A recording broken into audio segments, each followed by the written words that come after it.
Hey everyone, welcome back to my channel. Now in today's vlog, I'm sharing with you some experiences and eye-openers that I've certainly had starting a YouTube channel, because believe me, it's bloody hard. So before we get into it, I'm gonna have a swig of my Christmas cup of herbal tea and then we're gonna dive straight into it.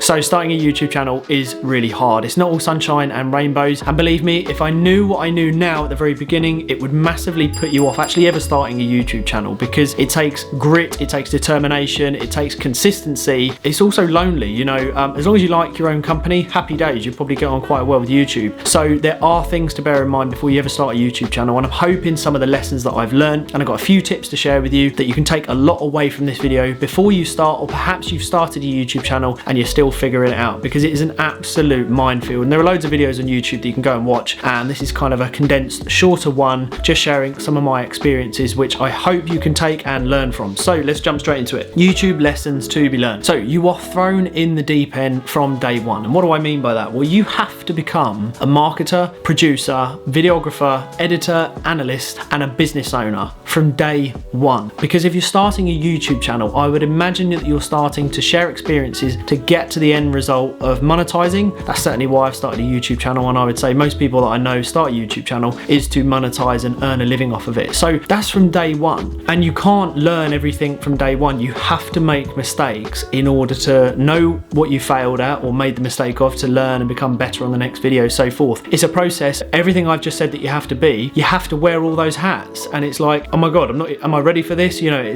am I ready? Should I be doing this? So these are questions you ask yourself, and you even go through that kind of imposter syndrome, you know, like, who am I to start a YouTube channel? But look, anyone can start it. You all deserve to do it. Now onto lessons. So start as you mean to go on. So what do I mean by this? Be professional. See YouTube as the business that you want it to be. You know, a business is something you can scale and grow and earn an income from, and that's essentially what YouTube is. You can build a very successful business if you do it right, and of course you can search up other YouTubers that are showing you their income. You know, look at the power of what you can earn from YouTube, and then sort of that might bring a bit of doubt into you. You know, can I really do that? Could I achieve that form of income? Absolutely, but you need to be professional and start as you mean to go on. So be professional and produce the best content that you can day one to the current day that you're filming. And look, you are going to make mistakes. Your first video will certainly not be as good as your 30th, 40th, 50th video, but you learn and just keep improving. Get comfortable with being uncomfortable. Now this one, I was talking to a friend earlier about this one, is I'm still not used to walking around vlogging. You know, being in public, holding up a camera with a vlogging stick and a mic, people look at you like, firstly they're like, oh, who is that? Is that actually a YouTuber? Secondly, they just stare at you. So it's uncomfortable. And getting in front of the camera, and you know, I'm talking to the camera right now, there's no one here, but obviously it's going to hit an audience when I upload. But get comfortable being uncomfortable. Sooner you can do that. If you have the confidence to go into a shopping mall or a supermarket and just start filming and talking about what you're doing,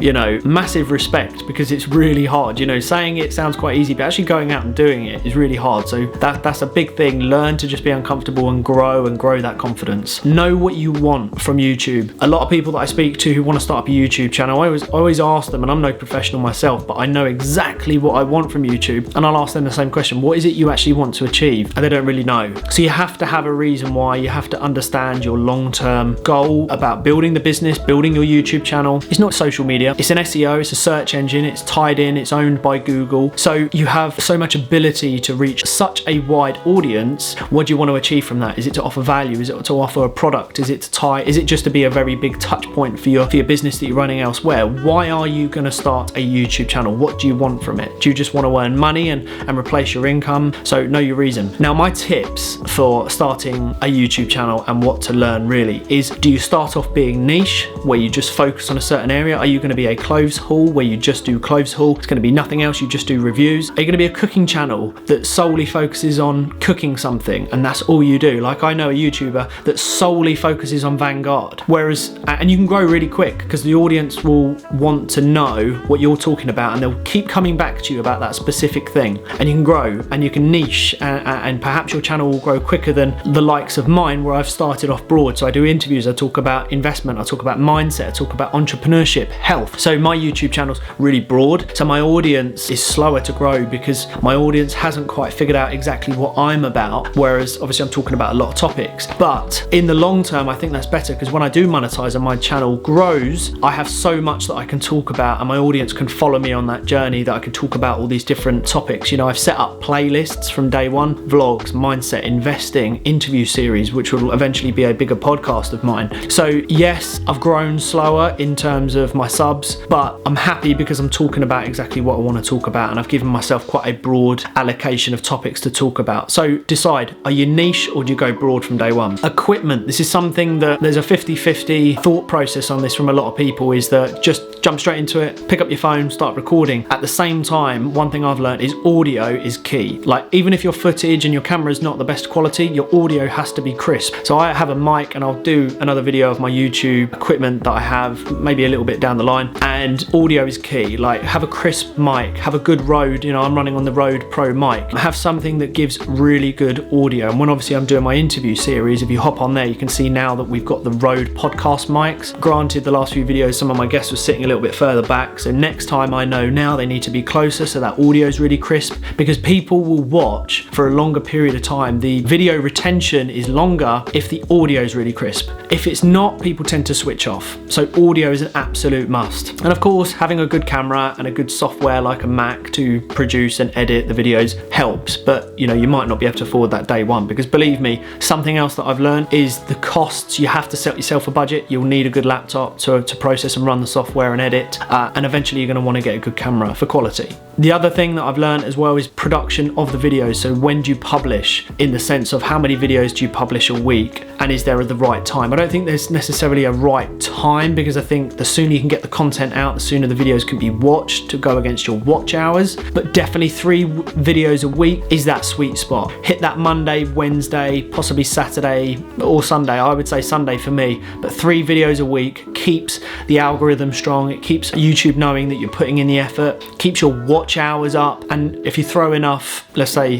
dirt at the wall, something will soon stick. So the more videos you can pump out, the better, and you never know, that one video might blow up and bring you closer to monetization. A couple of last things that I'd say is learn.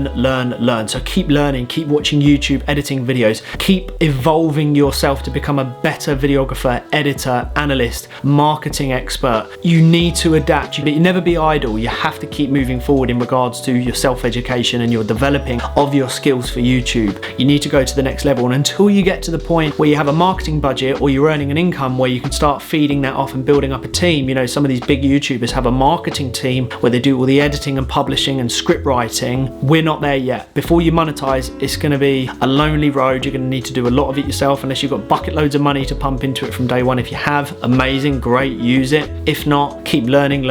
Finally, I would say it's worth downloading either vidIQ or TubeBuddy from day one. They do offer a free version with limited access to what you can see. That's great. I still use that for, I'd say, probably for the first year, and now I'm using the pro version of vidIQ. Probably a little bit late. I probably should have done it earlier, in all honesty. Those are my lessons from YouTube. It's really hard. I'm seeing it for the long term. I know it's not an overnight thing, but if you stick with it, I promise you it's worth it. I'm seeing people, I know people who are earning very good incomes off of it, and you, like I say, you can openly see it on YouTube anyway, what people are earning. Now, if you liked that video, please do hit the like button, subscribe, and until the next time, I will see you all very soon.